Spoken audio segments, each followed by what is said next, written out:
kusina mo. Nakakaasar kasi kapag hindi mo makontrol yung sali ng mantika. Minsan tumutulo pa sa katawan ng bote. Kaya hindi malinis tignan at nagmamantika kung saan mo man ilapag.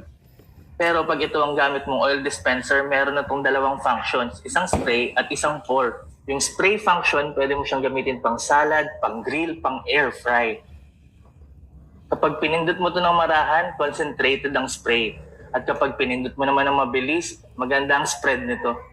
Yung pour function naman ito ay kapag magigisa, magpiprito o magmamarinade. Kontrolado mo ang sala na ito, walang tagas kaya naman talagang hygienic. Gawa ito sa glass at quality plastic material. Meron na din itong rubber para iwas tagas nakataob man o nakatagilid. Available ito sa white at green color, depende na lang sa iyong aesthetic. Kung gusto mong bumili nito, ilalagay ko yung link sa description nitong video at kung ikaw ay nasa TikTok, nandyan yan sa